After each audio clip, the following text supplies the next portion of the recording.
주를 입어서 말씀 잘 배우고 주를 모시고 살아가세. 주를 의지하며 항상 순종하면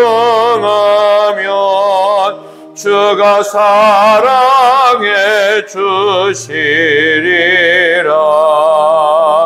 의지하고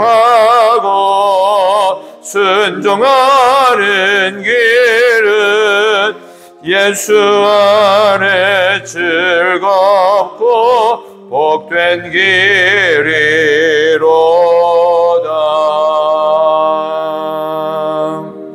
아멘.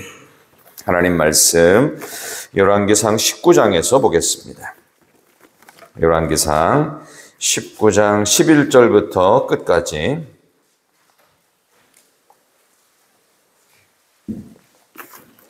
구약성경 550쪽입니다. 구약 550쪽 열왕기상 19장 11절부터 마지막까지 한 절씩 교독하겠습니다. 열왕기상 19장 11절부터입니다. 여호와께서 이르시되 너는 나가서 여호와 앞에서 산에 서라 하시더니 여호와께서 지나가시는데 여호와 앞에 크고 강한 바람이 산을 가르고 바위를 부수나 바람 가운데 여호와께서 계시지 아니하며 바람 후에 지진이 있으나 지진 가운데에도 여호와께서 계시지 아니하며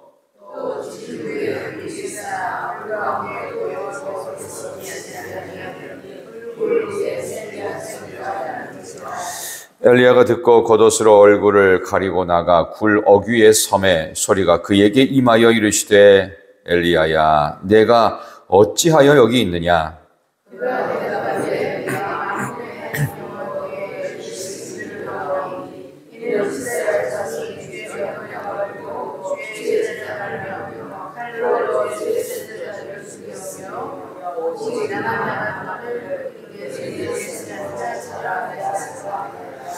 여호와께서 그에게 이르시되 너는 내 길을 돌이켜 광야를 통하여 다메섹에 가서 이르거든 하사엘에게 기름을 부어 아람의 왕이 되게 하고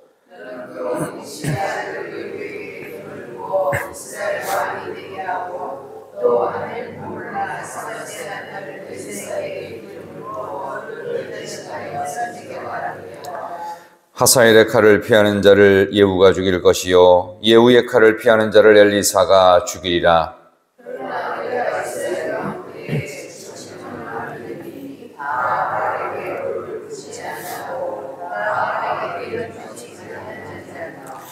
엘리야가 거기서 떠나 사밧의 아들 엘리사를 만나니 그가 12겨릿소를 앞세우고 밭을 가는데 자기는 12겨릿소와 함께 있더라. 엘리야가 그리로 건너가서 겉옷을 그의 위에 던졌더니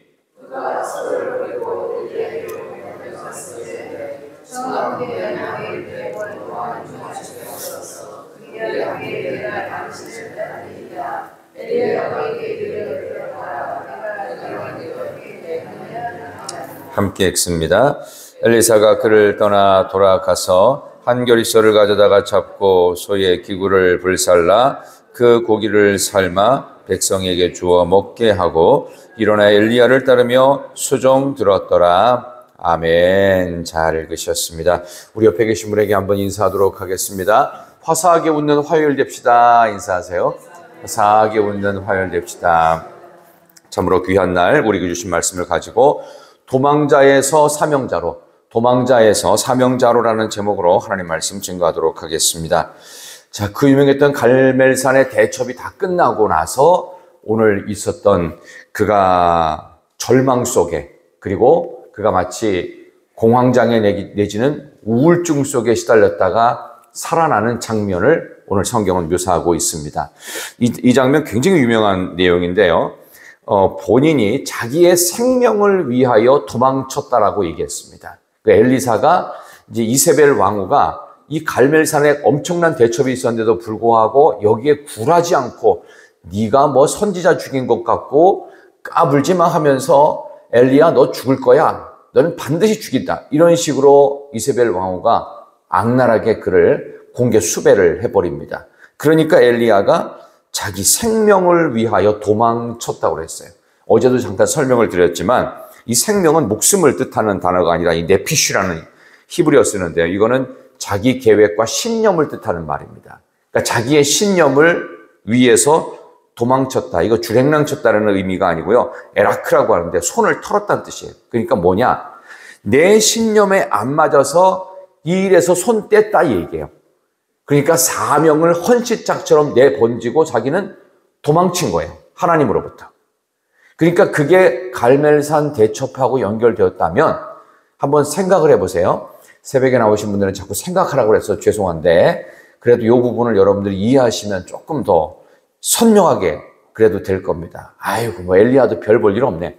아니 뭐 갈멜산에서 850대 1로 그렇게 엄청난 뭐 불로써 응답하는 여호와 그래가지고 이 또랑에다가 막 12통에 막 물을 부어가지고 재물이 한꺼번에 아니 근데 왜 도망쳤을까 싶죠. 왜 도망쳤을까요? 어제 말씀을 드렸던 첫 번째 힌트는 자기의 족적을 남기고 싶고 공로를 쌓고 싶은데 그게 안 되니까 화딱지가 났어요. 자존심이 망가진 거예요. 근데 왜 그랬지? 지금 여기 나오는 엘리야가 갈멜산하고 지금 이 대첩하고 여기 나오는 이 절망 속에서 사명자로 거듭나는 내용이거든요. 근데 그러면 갈멜산에서 있었던 일들은 도대체 여기 나오는 엘리야하고 상관이 없던 것은 아닐까? 조금 궁금증이 생깁니다. 여기에 대해서 저도 이제 연구를 하면서 예전에 이 부분 한번 제가 전에 설교를 했었는데 뭘까 봤더니 이유가 있어요. 여기 나오는 갈멜산의 엄청난 대첩은요. 여러분께 질문할게요. 그냥 상식적으로 대답해 보세요. 이거 아합이 세웠던 850명의 바알과 아스타롯의 선지자 이 사람들하고 싸우겠다고 왕이 제안을 한 거예요? 아니면 엘리야가 제안을 한 거예요? 또 하나, 불로써 응답하는 신이 진짜 신이라고 규정을 정한 거. 이 게임의 원칙을 정한 걸 누가 한 거예요? 하나님이 하신 거예요? 아합왕이 한 거예요? 엘리야가 한 거예요? 엘리야가 한 거예요. 결국 지가 해놓고 지 맘대로 안 되니까 이 계획, 이 신념이 틀어진 걸 알고 손을 털었다는 뜻입니다. 그러니까 결국 갈멜산의 이 위대한 대첩의 이야기는 본인이 만들어낸 스토리입니다. 그러니까 이게 내 맘대로 안 되자 자기 생명, 자기 신념을 위하여 도망쳤다. 손을 뗐다는 뜻입니다. 그게 엘리야입니다. 그러니까 갈멜산의 대첩을 엄청나게 부각시키지만 사실은 이걸로 인해서 19장에 나오는 그가 도망자가 되어서 생명을 위해서 손을 털어버린 이 내용과 연결시켜 본다면 엘리야도 별 볼 일 없는 사람이라는 것을 느끼게 되지요. 하나님께서 우리에게 사명을 주셨어요. 근데 거기에 나의 생각과 나의 그림과 내 방법대로 하나님이 이렇게 해주실 거라고 생각했는데 그대로 안 됐을 때 우리는 내 신념과 계획이 틀어지자 얼마든지 손 뗄 수 있는 가능성을 항상 갖고 있어요. 내가 이렇게 기도하면 하나님 반드시 이렇게 하실 거야. 천만의 말씀. 하나님의 계획, 하나님의 시간표는 그것과 아무 상관없습니다. 하나님은 내가 실망하고 절망해도 관계없이 여기 있는 엘리야가 손 털고 자기의 신념이 깨지자 여기에서 일을 안 하겠다고 하죠. 자기 죽여달라고 하죠. 그럼에도 불구하고 그래 알았어 너 죽어. 그리고 또 다른 사람 세우지를 않으신다는 거예요. 하나님은 한 번 사명 맡긴 자에게 끝까지 고집 피우시는 분이십니다. 그러니까 우리가 아무리 고집 피우고 아무리 성질 내도 안 됩니다. 어차피 안 되는 거 하나님께 순종하는 것이 가장 쉽고 가장 지혜로운 방법이다. 오늘 성경은 그래서 도망자에서 그를 사명자로 변신시키시는 하나님의 기가 막힌 내용이 나옵니다. 그리고 그가 나만 홀로 남았거늘 이걸 반복을 또 합니다. 한번 잠깐 앞에 보세요. 10절 잠깐 보십시다. 그 하나님께서 그에게 엘리야에게 묻습니다. 엘리야야 내가 어찌하여 여기 있느냐라고 9절 물으시니까 10절 한번 같이 읽어봅시다. 그가 대답하되 10절 시작.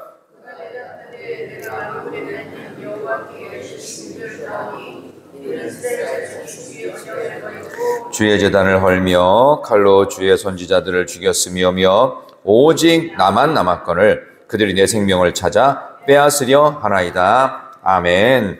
오직 나만 남았대요. 근데 똑같은 말이 나와요. 자, 13절 14절 보세요. 엘리야가 시작.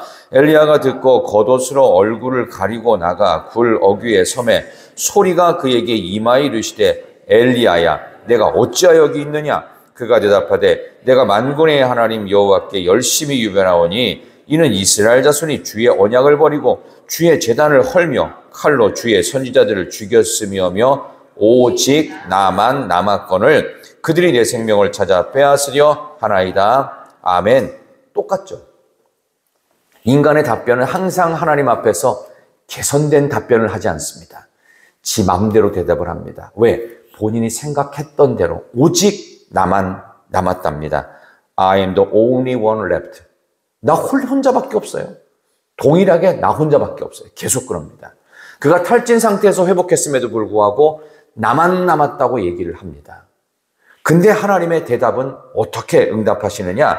11절 12절에 보면은 크고 강한 바람 가운데도 하나님이 안 계시고 그 다음에 지진이 있어도 지진 가운데도 여호와께서 계시지 않다고 11절에 나오고 그 다음에 12절 지진 후에 불이 있었는데도 여호와께서 거기 안 계신답니다.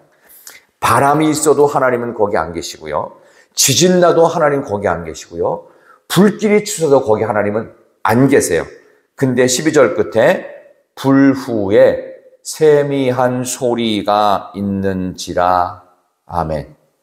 세미한 소리 가운데 하나님이 계신다는 뜻입니다. 자, 히브리어로 이 세미한 소리를 말할 때, 이제 제가 방언하겠습니다. 콜, 나마마, 다까. 처음 들어보는 말일 수도 있어요. 기억 안 하셔도 상관없어요. 콜, 나마마, 다카. 이게 무슨 뜻이냐면, 세미한 소리라는 말의 의미는 집중해서 들어야만 들리는 조용한 속삭임이라는 뜻입니다. 그래서 gentle whisper라고 되어 있어요.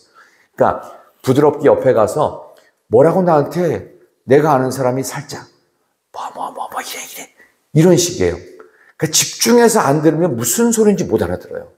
하나님의 깨닫게 하시는 소리란 뜻입니다. 그러니까 이 소리는 다 들리는 게 아니에요. 하나님의 음성을 기대하고 하나님의 소리를 듣기 원하는 자에게 그게 들려지는 거예요. 내가 듣고 싶어 듣는 소리가 아니에요. 하나님이 들려주시는 거예요. 콜, 다마마, 다카. 이게 세미한 소리, gentle whisper. 그래서 이스라엘 사람들이 구약시대 때 이걸 갖다가 형상화된 이 콜, 다마마, 다카가 원래 히브리 사람들은 뭘로 이걸 인식했냐 하면은 너무 안 들리니까 이 소리가 아주 세미하게 들릴 듯 말 듯 뭐라고 하는 거지 집중하면 그 소리구나 이렇게 들리는 소리이기 때문에 이 콜, 다마마, 다카 세미한 소리를 뭐라고 했냐면은 신들이 돌을 쪼는 소리다.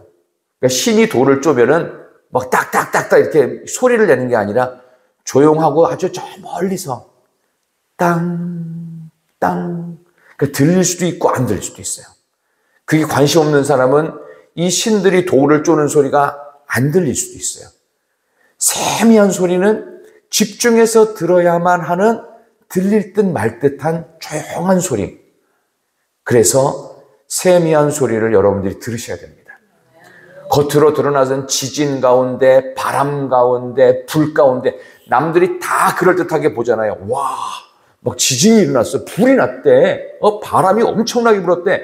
모두가 다 느끼는 그 가운데 하나님이 역사하는 것이 아니고 야 엘리야야 너는 지금 내가 바람처럼 불처럼 지진처럼 모든 사람들에게 그럴듯하게 엄청난 것을 일으키면서 나를 거기 있게 만들고 싶지 아니 나는 들릴 듯 말 듯한 말씀의 세미함 속에 있을 거야 라고 말씀하시는 거예요. 그러니까 우리가 하나님의 음성을 듣는다고 하지만 사실은 분위기에 선동이 돼서 막 사람들이 막 열광을 하고 막 박수를 치고 막 그러니까 진짜 있을 것 같죠.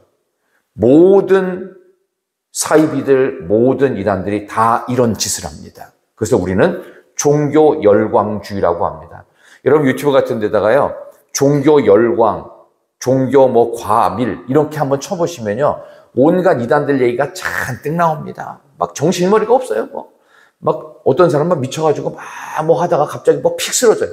그래도 갑자기 또 일어나가지고 막 웃다가 뭐 이런 식으로 해가지고 종교 열광주의 분위기를 막 만들면서 막 돈을 바쳐라, 막 재산을 바쳐라, 막 이래가지고 막 사람들을 막 정신을 쏙 빼놓습니다. 마치 지진 가운데, 불 가운데, 바람 가운데 사람을 막 혼미하게 만들어서 거기에 하나님이 임재하시는 것처럼 착각하게 만듭니다. 하나님은 그런 하나님이 아십니다. 들릴 듯 말 듯 우리가 집중해서 하나님 내게 말씀해 주십시오. 그러면은 우리에게 때로는 가장 불리한 방법으로, 근데 우리가 별로 하고 싶지 않은 그 방법과 그런 내용을 깨닫게 하시면서 들려주시는 세미한 소리, 콜, 다마마, 다카, 멀리서 들리는, 어떤 때는 거의 들리지 않는 듯한, 나는 저런 소리 듣고 싶지 않은데 왜 자꾸 이런 생각이 들지 하는 바로 그런 소리들. 하나님은 그렇게 역사하십니다. 한국교회는 이런 일들을 기본적인 전제로 깔고 이 땅 가운데 종교 열광주의로 기독교가 들어오지 않았습니다.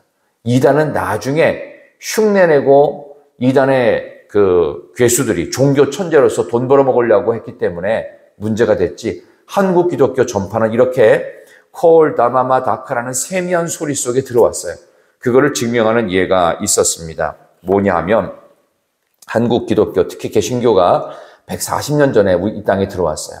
조선 땅에 기독교가 들어올 때 우리나라 조선은 그 어떤 나라에도 없는 기가 막힌 종교, 그 기독교가 전파되는 상황이 만들어집니다. 그게 뭐냐 하면 선교사가 들어와서 기독교 복음이 전해졌잖아요. 근데 선교사가 들어오기 전에 우리나라에는 이미 한 권의 번역된 누가복음이 있었습니다. 선교사들이 와가지고 깜짝 놀랐어요. 아니 어떻게 이게 번역돼서 들어와 있지? 이것도 조선말로? 그래서 우리 선조들은요, 성경을 사랑한 민족이었어요.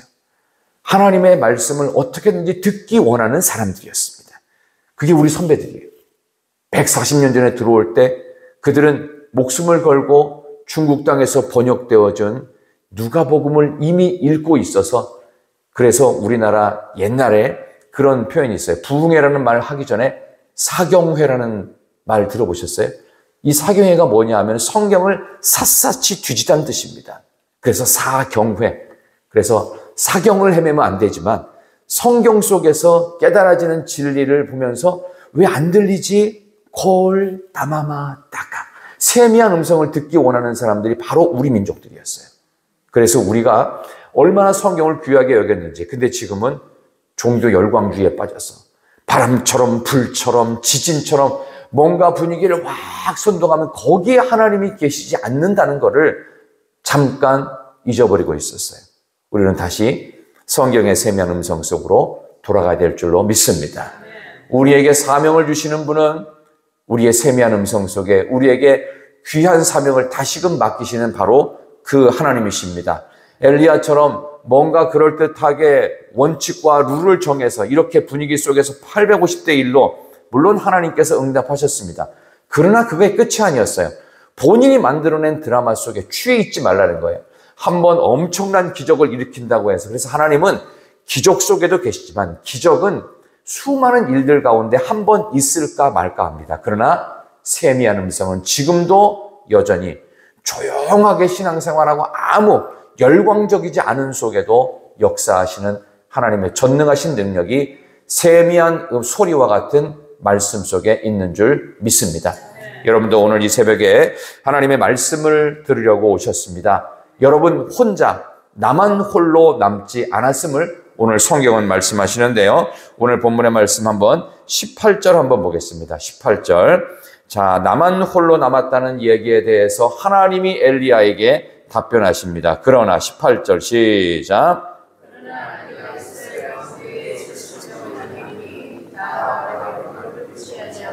다발에게 입맞추지 아니한 자니라. 아멘. 너 말고도 7,000명 더 있거든. 이런 뜻입니다. 너는 내가 만든 각본 속에서 뭔가 내 마음대로 그림이 그려지길 원했지 나는 그런 속에 있지 않아. 나는 세미한 음성으로 이것을 간절히 하나님의 음성을 듣기 위해서 귀 기울여 경청하는 7,000명을 또 남겨두었어. 너만 아니야. 너 혼자 아니야. 하면서 엘리야에게 강력한 사명 동기를 부여하십니다. 그리고 오늘 읽었던 19절부터 21절까지는 그 유명한 엘리사에게 후계자로서 기름을 붓는데 그냥 기름 안 붓고요. 기름병을 원래 부어야 되는데 안 붓고 그 선지자의 겉옷을요. 엘리사에게 집어 던집니다. 이 퍼포먼스는 뭐냐 하면은 내가 이 옷을 입고 앞으로는 나처럼 살아야 된다. 그러니까 이 엘리야가 가장 위대한 선지자였기 때문에 이 엘리사가 알았어요. 아, 내가 이대로 있으면 안 되겠구나. 근데 12교리소를 가졌다고 하니까 쉽게 말하면 자동차 한 12대 있다는 뜻입니다. 자가용 12대 있는 부잣집 아들이었습니다. 아주 부잣집 아들에게 이 일을 맡기십니다. 가만히 있으면 돈만 갖고 살다가 지옥 가기 딱 좋은 인생인데 하나님께서 거기서 한 교리소, 그중에 12분의 1만 딱 해서 제사 드리고 가족들 만나서 작별 인사할 거 없어. 너는 하나님이 택했으니까 그 줄은 알아서 할 거야. 그러니까 즉시 돌아와서 사명자로서의 길을 가죠. 그러니까 엘리야 너 혼자 아니야. 나는 너를 위해서 네 후계자까지 준비해 놓고 너 혼자 아니야. 7,000명 더 있어. 너 같은 마음 갖고 있는 사람이 이렇게 많아. 7,000배나 더 있고 너 조금 전에 엘리사 기름 부었지. 선지자 삼았지. 그 다음에 예후에게 이스라엘의 왕이 되게 하고 그 다음에 저 아람의 왕인 하사엘에게 기름도 부는 너는 앞으로 할 일 많아. 이 정도로 너 끝나지 않는 거야. 내 각본 속에 있는 것이 아니라 세미한 음성으로 나는 어디든지 내 음성 듣기를 원하는 모든 사람 가운데 나는 있느니라. 너 말고 7,000명 더 있어. 걱정하지 마. 너 그렇게 금방 망하지 않는다. 라는 하나님의 전능하신 음성이 여러분께 오늘도 있어서 여러분이 오늘 걸어가는 아침부터 저녁 시간의 모든 순간순간마다 홀로 남지 않고 여러분들을 도망자가 아닌 사명자로 세우시는 하나님의 은혜가 여러분 모두의 삶에 충만하시기를 진심으로 축원합니다. 하나님 감사합니다. 우리에게 새로운 사명을 매 순간마다 때로는 오직 나 혼자만 남았다고 생각하는 외로움 속에서도 바알에게 무릎을 꿇지 아니하고 입맞추지 아니한 7,000명을 우리 가운데 남겨두셨음을 믿습니다. 우리는 주변에 나를 위해서 기도해 주는 사람이 얼마나 많은지요. 보이지 않는 기도의 손길 역시 많습니다. 특별히 우리 신앙가족들을 위해서 신앙가족장들의 기도가 있고 성령의 말할 수 없는 탄식이 있으며 예수님의 보좌 우편에 기도가 있음을 우리는 믿습니다. 우리 한국 기독교는 분명 하나님의 말씀을 사랑했던 우리 선배들의 그 정신을 이어받아 우리도 그만큼 성경을 사랑하며 하나님의 세미한 소리를 듣기 원하는 마음으로 오늘 한 날의 삶도 우리의 삶 속에서 기적이 아닌 일상 속에서 들려지는 하나님의 세미한 소리를 듣고 승리의 길로 나아갈 수 있는 기도 응답이 있는 복된 하루가 되게 하여 주시기를 예수님의 이름으로 기도하옵나이다. 아멘. 하늘에 계신 우리 아버지의 이름을 거룩하게 하시며 아버지의 나라